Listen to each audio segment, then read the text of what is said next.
Ben ritrovati cari telespettatori, grazie di essere qui con noi, di seguirci con attenzione perché i temi sono sempre molto importanti e con i nostri ospiti dello SPCGL facciamo un po' sempre il punto della situazione.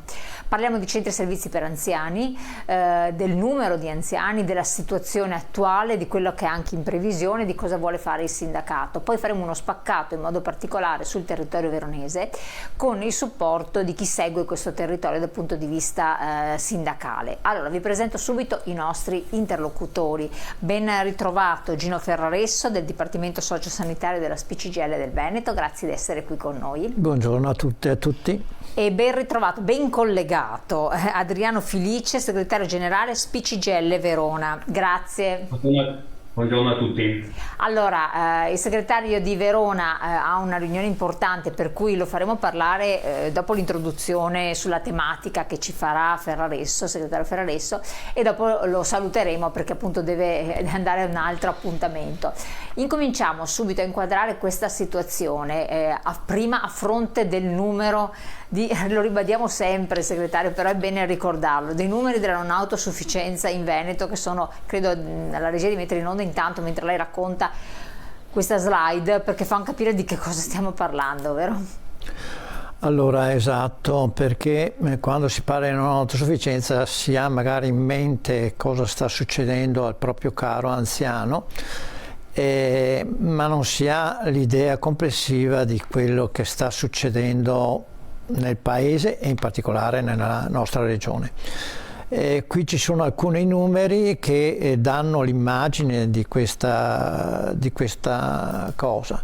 Abbiamo è una stima dell'Istat questa, quindi non è una stima, però quantifica in 328.000 i non autosufficienti sufficienti over 65 nel Veneto. Ci sono altri 252.000 persone che sono però disabili, e 49.000 persone con limitazioni funzionali molto gravi, e abbiamo fondamentalmente nel 2022 46.000 persone che hanno avuto almeno un accesso nei centri e servizi nelle case di riposo del Veneto. Il 39% delle persone che sono state ospitate nelle case di riposo nel 2022 e che hanno patologie dementigene, cioè patologie tipo l'Alzheimer, sono ben il 40%, in crescita rispetto all'anno precedente di quasi 5-6 punti. Quindi sono tantissimi. Sono il 40%. Ma questo perché si è aumentata l'aspettativa di vita o perché è una patologia che sta abbastanza... Tutte e due le cose, nel senso che è aumentata l'aspettativa di vita ed è aumentata anche questa patologia. Faccio un breve ragionamento per dare un'ulteriore immagine di quello che sta succedendo appunto nella nostra regione. 328.000 persone non autosufficienti. A queste 328.000 persone circa 31.000 sono assistite nei centri servizi, nelle case di riposo. Ci sono nel Veneto circa 90.000 badanti, il che significa che circa 200.000 persone sono assistite dai parenti, i caregiver, oppure addirittura sono da soli, non hanno nessuno che assiste queste persone. Questa è un po' la fotografia del Veneto. Che è una situazione abbastanza difficile. Io vorrei commentare, dopo diamo la parola a Felice Adriano, anche questa slide qui, perché dà uno spaccato di quello che lei stava enunciando poco fa, strutture posti letto nei centri e servizi. Non sono poi così tanti rispetto ai numeri di cui abbiamo parlato? Assolutamente, dopo approfondiremo il tema. Noi fondamentalmente abbiamo a disposizione 34.000 posti letto, però i 34 posti letto non sono solo per i non autosufficienti, sono anche per altre cose. Per esempio ci sono 1.700 posti di centri diurni, quindi non sono tutti residenziali. Ci sono alcuni posti letto che sono riservati ai religiosi e via dicendo. Di questi posti, 34.000 posti, 239 sono le strutture private con 17.000 posti privati e 143 strutture pubbliche con 17.000, cioè i posti letto fondamentalmente metà e metà sono pubblici e metà sono privati. Assolutamente, quindi questo ci fa capire che comunque mancano situazioni, mancano strutture. Allora, grazie, dopo ritorniamo su questi temi a livello generale. Io vorrei dare la parola al segretario di Verona perché ci faccia comprendere qual è la realtà territoriale e quindi anche il vostro impegno, il vostro lavoro. Sì, buongiorno a tutti. Come dicevo prima, Dino ha dato dei numeri importanti che dopo si vivono nel territorio, si vivono nelle nostre sedi, in rapporto con le persone che noi rappresentiamo e le persone che con molta difficoltà vengono nelle nostre sedi per essere aiutate rispetto a un tema così importante e così drammatico. Io vorrei entrare nel merito specifico di quello che succede a Verona. Nel mese di luglio la lista d'attesa per entrare in casa di riposo era composta da 1486 anziane e anziani. E dovete pensare che 3 anni fa la lista d'attesa era di 300 persone. Da luglio ad oggi la lista d'attesa per entrare in casa di riposo è all'incirca 1700 persone. Cioè vuol dire che la persona deve aspettare 1700 davanti a lui prima di entrare adesso? No, ci sono 1700 persone che hanno fatto domanda, sì, e in base alla patologia, adesso entro nel merito, okay, vengono chiamate per essere ricoverate quando si libera un posto. Certo. Di queste 1486 persone, 315 persone hanno una scheda SVAMA, cioè quella che misura la non autosufficienza, da 80 a 100. Vuol dire, da 80 a 100 vuol dire una patologia gravissima, una non autosufficienza in termini drammatici. 565 persone hanno una gravità che va da 70 a 60 punti e 616 persone che hanno fatto domanda per entrare in casa di riposo con una scheda SVAMA di 60 punti. Questo tradotto cosa significa? Significa che noi abbiamo da una parte una gravità rispetto all'insufficienza di assistenza domiciliare, perché se ci sono 606 anziani che hanno fatto domanda per entrare in casa di riposo con una scheda SVAMA che va fino a 70 punti, vuol dire che nel territorio non hanno trovato un'assistenza sufficiente per tenere quell'anziano a casa.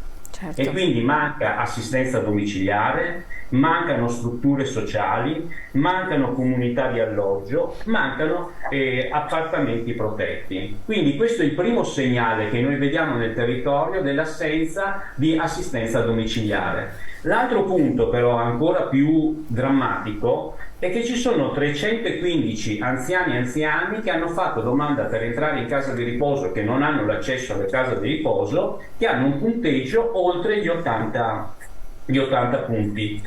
Questo cosa significa? Significa che tutto questo problema è sulle spalle delle famiglie rispetto a patologie così gravi, per cui ci si domanda come fanno queste famiglie a tenere l'anziano o l'anziana a casa con un punteggio oltre gli 80. Ferraresso prima diceva che ci sono 3 patologie che sono, diciamo, legate all'invecchiamento della popolazione oltre gli 80 anni. C'è l'Alzheimer, c'è la demenza senile, c'è il Parkinson. Molti anziani ormai dopo gli 80 anni, rispetto anche a un punteggio oltre gli 80 punti, hanno la gravità della demenza senile e tenere a casa un anziano o un'anziana con queste patologie è estremamente complesso, Quindi noi siamo di fronte a un problema drammatico e si aggiunge un terzo problema. E quando tu hai una persona anziana che non riesce a ricoverarla e quindi non riesci neanche a gestirla a casa, cerchi di ricoverarla in termini privati. sulle strutture che ci sono. Certo. Quindi ci sono dei letti che sono occupati da persone con difficoltà familiari, con difficoltà di gestione, che sono ricoverate con una retta che va si aggira sui 3.000 euro. Che è altissima. Rispetto a una retta dove c'è l'impegnativa riconosciuta dalla regione, dopo per adesso entrerà nel merito, che si aggira sui 2.000 euro. Cioè tu hai l'impegnativa regionale, comunque devi erogare 2.000 euro, con la gravità che periodicamente c'è l'aumento delle rette delle case di riposo. Va bene? Allora ci si domanda, tutto questo sistema per il momento, come può stare in piedi? Sta in piedi perché c'è la rete familiare. Certo. E che al momento, rispetto ai dati demografici, viviamo una coda per cui ci sono famiglie che ancora hanno dei figli, hanno una rete, hanno avuto un lavoro magari, anche se consideriamo che la pensione delle donne a Verona, la media è 778 euro, quindi ci si domanda, e per l'uomo la media è 1.448 euro di pensione nella provincia di Verona. Allora tutta questa roba sta in piedi, è come noi vivessimo inconsciamente senza vedere un problema che ci sta venendo addosso in maniera gravissima, perché dicevo prima, 3 anni fa erano 300 le persone in attesa, certo. E a luglio erano 1.400, ad oggi sono 1.700. Allora questo è lo spaccato che viviamo nel territorio. Noi a Verona abbiamo costituito l'osservatorio delle case di riposo, perché dopo Gino Ferraresso ci dirà la differenza. Ci sono le case, i centri servizi anziani pubblici, privati, quindi c'è una galassia molto articolata. Ci sono l'anziano che viene ricoverato con una tariffa e dopo, in base alla retta che deve pagare, gli si chiede anche rete aggiuntive per servizi aggiuntivi per alcune case di riposo, per altre case di riposo no, banalmente il taglio dei capelli, la parrucchiera. Alcune case di riposo le fanno pagare, altre. Allora noi abbiamo costituito un osservatorio delle case di riposo. Ancora l'osservatorio è nato durante il Covid, durante il dramma del Covid, bisognava capire cosa succedeva in queste case di riposo. Vi ricordate il dramma, le morti, l'impossibilità di familiari di accedere nelle case di riposo, tutte queste cose. Ecco, noi abbiamo difficoltà di farlo vivere le case di riposo, qui non mi dilungo su questo, ma se l'osservatorio funzionasse come doveva funzionare, ha 2 obiettivi fondamentali. Primo, affrontare l'articolazione e la frammentazione delle case di riposo in territorio, per cercare di creare, diciamo, in economia si dice economia di scala, no? E quindi cercare di ottimizzare tutta una serie di servizi che ti possono permettere di avere dei risparmi per le famiglie. E dopo creare e ragionare in termini di prospettivi e di progettazione, perché come è adesso non sta mica in piedi, vero? Non sta assolutamente in piedi, anche perché, dopo lo dirà sicuramente Gino, le case di riposo non sono più quelle di una volta. Quando nelle case di riposo vengono ricoverati soltanto anziani con una patologia altissima, quelle case di riposo diventano piccoli ospedali, e tra l'altro, non essendoci la riforma delle case di riposo a livello regionale, non hanno neanche il collegamento col territorio, una relazione col territorio, perché noi siamo una delle 2 regioni in Italia che non ha ancora fatto la riforma delle case di riposo in Italia. Quindi se ci si domanda a livello editoriale come viviamo questo problema, noi lo viviamo come un problema enorme per le persone, e dobbiamo, al di là della discussione che si può fare sul terzo mandato, sulla pista da bob o su altro, in cima a un'agenda politica seria ci deve essere un problema così importante e così serio che prima o poi, anche se non lo vogliamo vedere, colpisce tutti, certo.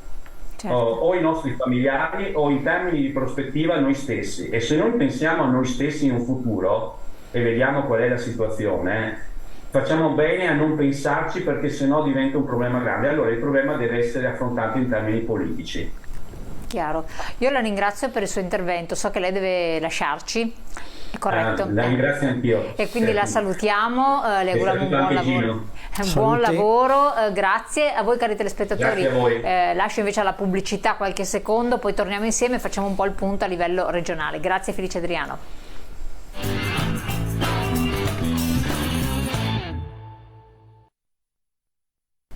Allora, abbiamo fatto un po' un quadro che non è certo felice quello che ha detto con Felice Adriano, gioco di parole. Perché si pensava, così astrattamente uno pensa al territorio veronese, sì, è un territorio variopinto, particolare, perché prende dalla montagna al lago, alla pianura, eccetera, alla città grande come Verona, però si pensava che si stesse bene, e invece per molti anziani non è così. Allora, leggiamo il messaggio: l'aspettativa di vita è aumentata e mi sembra di capire che quasi tutti noi vivremo gli ultimi anni in situazioni di non autosufficienza. E allora perché non ci sono le strutture o non si fanno le strutture? Chiedo a un telespettatore. Allora, come sempre è un tema che riguarda le risorse e le priorità che si mettono in campo. Da tempo, come sindacato di pensionati, diciamo che la priorità in questo paese, in questa regione, dovrebbe essere il tema della salute dei cittadini. Quindi dentro ci sta la non autosufficienza, ma ci stanno anche gli ospedali, ci sta anche il medico di base, ci stanno tutta una serie di questioni. Ora, se questa è la priorità, non una delle priorità da affrontare, ovviamente bisogna mettere in campo le risorse, quindi prioritariamente le risorse a disposizione vanno messe là, non vanno messe da altre parti, punto, non si deve fare altro, e se non bastano si devono andare a reperire laddove ci sono le risorse, la metto così, perché non è possibile che poi alla fine chi paga è chi non ha i soldi a disposizione per non riuscire a pagarsi la casa di riposo piuttosto che una visita medica, perché sta succedendo anche questo nel nostro paese. Infatti questo è molto grave. Un altro messaggio: statisticamente quanti sono gli anni o mesi medi di non autosufficienza? È complicata. Quando noi parliamo di non autosufficienza parliamo di tantissime cose, quindi dipende dalle patologie che una persona ha. Ovviamente più patologie ha, più cronica è una persona, più malattie croniche è una persona, meno anni di aspettativa ha di fronte. Dopo dipende, ripeto, non c'è un indice, una vita media per il non autosufficiente, ripeto, dipende da quante patologie croniche uno ha. Poi c'è anche un aspetto che magari una persona è in qualche modo non messa così male con gravi patologie, però è difficile che possa restare a casa a cucinare, a prepararsi il letto, a andare a fare la spesa, a muovere, magari si muove con il supporto di una sedia a rotelle oppure di un passeggino, però ha bisogno di tutto l'aiuto necessario, perché magari essendo magari anche novantenne potrebbe cadere, potrebbe aver bisogno di tante cose è chiaro che per vestirsi. È chiaro che ovviamente da solo è più complicata se non si ha a disposizione attrezzatura, strumentazioni o persone che assistono o strutture che assistono queste persone. Ovviamente avendo a disposizione strutture piuttosto che assistenza domiciliare, piuttosto che assistenti familiari o parenti, la vita si allunga, perché vuol dire che uno è seguito, aiutato, è curato. Supportato. Nell'attimo in cui uno è da solo è molto più complicata la vita, anche in termini di aspettativa di vita, naturalmente. Per la solitudine uccide, certo. Poi tra l'altro, anche questo è un altro aspetto. Tornando a noi, segretario, no, comunque sono sempre molto interessanti gli stimoli che ci date voi telespettatori. Posti letto per anziani non autosufficienti, era quello il tema di cui stiamo poi sostanzialmente parlando, perché quando una persona ha queste difficoltà ha bisogno di un supporto familiare dove esiste, e non diamo per scontato che da qua in avanti ci possa essere sempre indiscriminatamente ovunque. Quindi ha bisogno di una struttura. Vediamo un po' la slide, la 4, che cosa ci dà come numeri? Sì, allora Adriano ha introdotto un po' la questione dicendo che c'è, per entrare in casa di riposo, nei centri servizi, solo nel territorio veronese ci sono se non ho capito male, 1700 persone che stanno aspettando per entrare in casa di riposo. Ora significa che la disponibilità di posti letto per non autosufficienti è insufficiente rispetto al bisogno. Ora la Regione Veneto ha appena fatto una delibera dove ha quantificato il fabbisogno per tutti i non autosufficienti nel Veneto in 32.676, che è l'ultima striscetta che vediamo, esatto, lì, cioè ha fatto uno spaccato di territori, però qua rivediamo, esatto, Verona meno 579, esatto, mentre allo stato attuale sono già raddoppiati, esatto. Padova meno 918, se quello è il trend, capace, esatto, che siano già raddoppiati anche di là. Fronte a una disponibilità di 31.000 posti per i non autosufficienti, perché abbiamo visto che prima i posti sono 34.000, ma di questi 31.000 sono per i non autosufficienti, diciamo. Una differenza c'è già oggi di 1.245 posti che dovrebbe essere per coprire il fabbisogno che prevede la Regione, quindi bisogna quanto prima, come dire, coprire quei posti là e quindi aumentare i posti nelle strutture per i non autosufficienti. Quindi abbiamo un problema di ricettività e di fabbisogno, insomma, di posti letto. Oltre che fa bisogno di posti letto, possiamo mettere per inciso anche bisogno di posti diurni, cioè dove trascorrere anche la giornata per queste persone, anche malati di Alzheimer, quindi dare un sollievo alla famiglia, anche, esatto, questo c'è un fabbisogno, c'è una differenza. Anche qua c'è sempre stimato dalla Regione, ci vorrebbero 3.600 posti diurni. Vediamo la slide 5. In realtà ce ne sono a disposizione 1.729, quindi noi non abbiamo oggi, rispetto al fabbisogno stimato dalla Regione, circa 1.900 posti per l'assistenza diurna delle persone, cosa importante perché potrebbe sollevare tutti quei caregiver, quelle persone che hanno a casa, insomma, l'anziano e che avrebbero, tra virgolette, solo, tra virgolette, il problema dell'assistenza notturna, diciamo, però durante il giorno avremmo bisogno di avere anche questi posti a disposizione. Poi c'è un altro dato che comunque merita un'osservazione, perché ci sono gli standard di personale, vuol dire che è stato stabilito che 1.043 minuti medi per ospite a settimana possono essere dedicati. Questo dove? In che termini? Allora, quindi abbiamo parlato adesso di posti, di strutture. Sì. Poi vicino alle strutture naturalmente c'è bisogno del personale per assistere le persone che sono in queste strutture. Ora la Regione ha recentemente modificato gli standard di personale, cioè il rapporto tra infermieri, tra coordinatori, tra medici e quantità di ospiti. Questo nelle strutture o negli ospedali? Questo nelle strutture, nelle case di riposo, nei centri di servizio. Va bene. Prima c'era una delibera che fondamentalmente quantificava il numero di personale in base al numero degli ospiti. Questa nuova delibera fondamentalmente invece ha quantificato i minuti di assistenza che secondo la Regione sono necessari per assistere una persona all'interno dei centri servizi. Quello che si è verificato, noi ci aspettavamo che rispetto all'aumento delle patologie tipo la demenza senile e via dicendo, ma anche altre patologie croniche che hanno bisogno di più assistenza infermieristica, di più assistenza sociosanitaria, ci saremmo aspettati che la Regione intervenisse aumentando i minuti di assistenza per queste persone, ovviamente. Questo non è successo, addirittura hanno fatto un'operazione dove i minuti di assistenza diminuiscono rispetto al passato. Quindi noi in questa situazione, oggi ci troviamo in questa situazione, non abbiamo sufficienti posti per i non autosufficienti, ce ne vorrebbero di più, l'abbiamo visto prima. Il personale non è sufficiente. E ci vorrebbe più personale di quello che addirittura dice la Regione Veneto.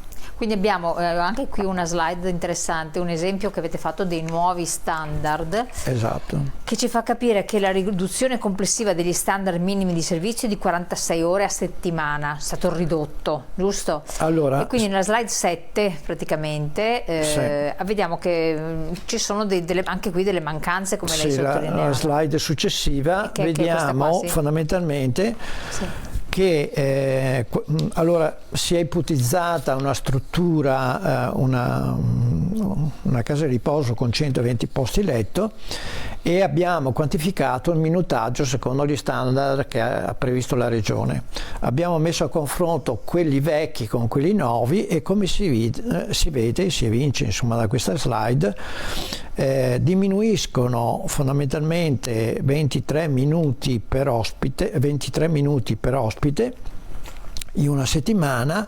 Se noi li rapportiamo a 120 posti, 120 ospiti, vuol dire 46 ore in meno alla settimana. In particolare, come si può notare da questo, diminuisce l'assistenza da parte degli infermieri, si aumenta quella degli operatori sociosanitari, però si diminuisce quella degli infermieri, quando invece ci sarebbe bisogno di molta più assistenza da parte degli infermieri per le cose che abbiamo detto fino adesso, insomma. Certo. Abbiamo più patologie sanitarie all'interno delle case di riposo. Poi abbiamo il discorso, che è altrettanto importante, delle impegnative di residenzialità. Sarebbe un contributo che la Regione dà per i non autosufficienti dei centri servizi, quindi sarebbe la quota sanitaria.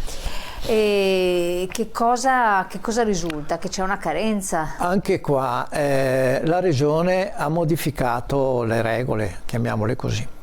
Fino al 2022 c'erano 2 impegnative di residenzialità, 2 contributi che dava la Regione. Uno era di 49 euro per le gravità più basse, mettiamolo così, e una di 56 euro invece per le gravità più alte. Ora la Regione cosa ha fatto? Invece di 2 impegnative, 2 tipi di impegnative, ne ha previste solo una, del valore di 52 euro. Quindi ha innalzato, diciamo, l'impegnativa per quelli che stavano un po' meglio, e ha abbassato quella invece di quelli che stava peggio. È vero che in questa maniera si aumentano potenzialmente le persone che ricevono l'impegnativa, però 52 euro al giorno sono pressappoco 1.600-1.700 euro al mese. Prima abbiamo detto, dopo lo vedremo, a quanto si aggira la retta giornaliera e mensile in una casa di riposo. Con l'impegnativa, con il contributo della Regione, va a finire che uno si paga circa la metà della retta della casa di riposo. Chi non ha l'impegnativa, perché bisogna dire che queste impegnative non vengono date a tutti.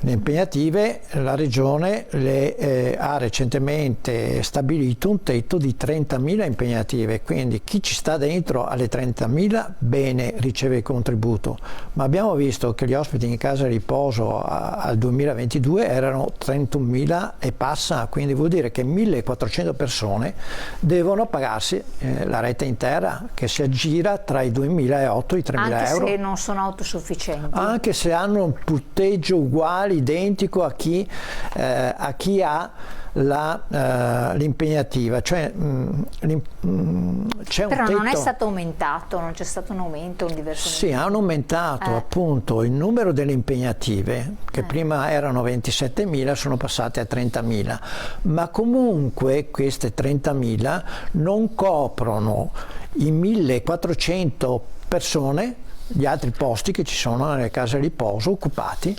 che non hanno l'impegnativa, quindi l'impegnativa ha un tetto di disponibilità. Copre l'87%, esatto, calcolato. Quindi... Esatto, quindi 1.400 persone gli tocca, anche se hanno lo stesso punteggio di chi prende l'impegnativa, si devono pagare l'impegnativa da soli. Cioè la retta piena. Ho 83 anni e vivo solo. Cosa mi conviene fare per il mio prossimo futuro per tutelarmi? Non ho figli, grazie. Una domanda complicata, nel senso che, allora, fin tanto che la persona, guardando quello che sta succedendo, fin tanto la persona è, tra virgolette, autosufficiente o ha poche patologie, rimane comunque più conveniente affidarsi alle cure di un assistente familiare, che costa meno di una casa di riposo, perché se le rette finché non è domiciliata a casa tutto il giorno, perché un assistente familiare tutto il giorno a casa, compresa la notte, poi devi pagarti le tue bollette, dare da mangiare a te, dare da mangiare anche a lei, fare la spesa, tasse e quant'altro, non ti conviene più.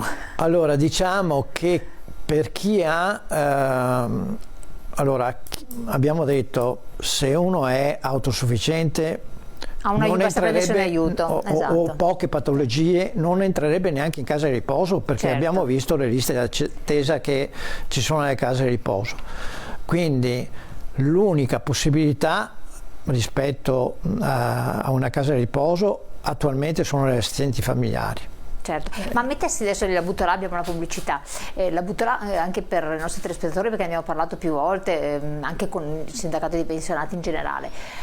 Parlare con altri coetanei, amici, fratelli, sorelle, che so io, parenti, oppure se non parenti, amici che magari c'è maggior accordo, e proporsi una forma di co-housing, in modo che in 3-4 anziani, 5 non autosufficienti si dividono le spese di una badante, di una persona che viene, e quindi diventa più sostenibile ed è fattibile farlo finché si è compossui, finché si è presenti anche con la testa, finché si è autonomi e si imparano le modalità di una convivenza che poi si articola.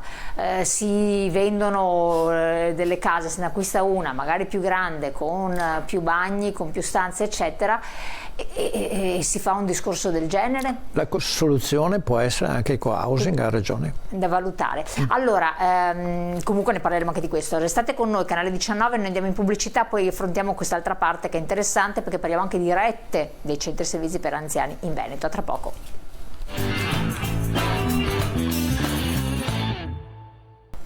Allora, parliamo delle rette di questi centri servizi degli anziani in Veneto, e sono cifre anche che fanno fare delle considerazioni a voi. Vediamo prima un messaggio. Cosa vuol dire che il Veneto non ha fatto la riforma sulle case di riposo? Chiedo a un telespettatore. Allora, il Veneto è l'unica regione in Italia che non ha trasformato le case di riposo che si chiamano pubbliche, che si chiamano IPAB, poi ci sono pochissime esperienze anche di case di riposo comunali, non ha fatto la riforma, nel senso che queste case di riposo dovevano diventare sempre strutture pubbliche, ma avere fondamentalmente altre regole.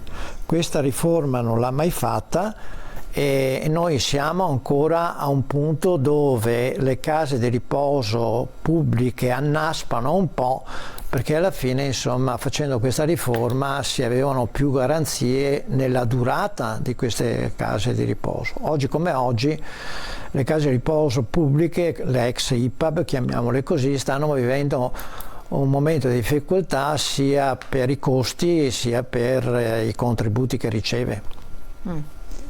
Quindi portando a un livello di privato praticamente con la riforma? No, resterebbero sempre strutture pubbliche, però avrebbero fondamentalmente più garanzie sotto l'aspetto della durata, della prospettiva futura, insomma, della casa di riposo, e avrebbe anche la possibilità di ottenere maggiori contributi rispetto al privato. Cosa che è stata fatta un po' in giro, anzi è stata fatta in tutta l'Italia ormai questa riforma. Non capito. Allora, vediamo un po' rapidamente le rette. Allora, per quanto riguarda le rette, unitariamente CGIL e CGIL, noi abbiamo fatto un'indagine negli ultimi mesi dell'anno scorso per andare a vedere, perché ogni giorno c'erano articoli sui giornali dove apparivano rette che non si capiva bene se erano vere o meno. Abbiamo fatto questa indagine, abbiamo fondamentalmente siamo andati a indagare nei siti delle case di riposo, dei centri servizi, abbiamo trovato i dati, i numeri di 216 centri servizi su 286, e le rette, come adesso ve le illustro, sono molto diverse da centro servizio a centro servizio. Cosa dipende da questa diversità? In genere dipende, la prima cosa è se uno ha il contributo della regione oppure se non ce l'ha, certo. Ovviamente. La seconda cosa importante è se tu sei in una struttura dove hai disponibile una camera singola oppure hai una camera doppia o con più letti.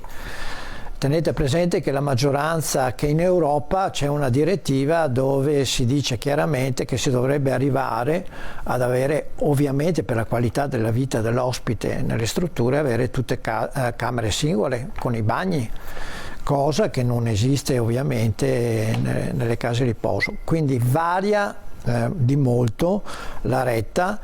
Varia tra pubblico e privato, in genere nel pubblico si pagano rette più basse, nel privato si pagano rette più alte. Poi c'è addirittura una diversità tra le province, per cui ci sono alcune province dove le rette risultano mediamente più basse, ripeto, mediamente. Infatti andiamo alla slide successiva, alla 10, dove si vedono appunto le varie USL e si capisce anche la differenza delle rette sia con impegnativa che con senza. Ci sono differenze. Come mai ci sono queste differenze? Non so darle una spiegazione, nel senso che probabilmente queste rette c'è un'attenzione tra pubblico e privato di cosa c'è nel territorio. È difficile comprendere la diversità di queste rette. Può essere che in alcuni territori ci siano rette che sono più alte perché sono più collegate a camere singole o a camere doppie, quindi non c'è una lettura rispetto a questa cosa qua, però questo emerge dall'indagine che noi abbiamo fatto. Ma la cosa interessante, importante, è, se ritorniamo alla slide precedente, è che le rette minime fondamentalmente che noi abbiamo indagato, alla fine nel pubblico la media è di 62 euro al giorno. Quindi voi capite che 62 euro al giorno vuol dire 1800. Vediamo la slide 9, la precedente, sì. 1800-1900 euro al mese per chi ha il contributo da parte della regione. Se andiamo nel retta senza impegnativa, noi andiamo a una retta di 85 euro, quindi chi non ha il contributo da parte della regione mediamente va a pagarsi intorno ai 2.500-2.600 euro al mese. Quindi pensioni alte oppure con copertura? Uno deve avere proprio una pensione alta, perché se la media, come ha detto Felice, sono quelle, è molto complicato anche accedere pur avendo il contributo, perché 62 euro vuol dire 1800 euro al mese pur avendo il contributo da parte della regione, sì, quindi sono pensioni difficili. Già alte quelle. A che conclusioni siete arrivati? Quali proposte a questo punto volete fare? Allora, vediamo la slide 11 che è un po' schematizza. Noi abbiamo fatto tutta una serie di proposte da parte della regione.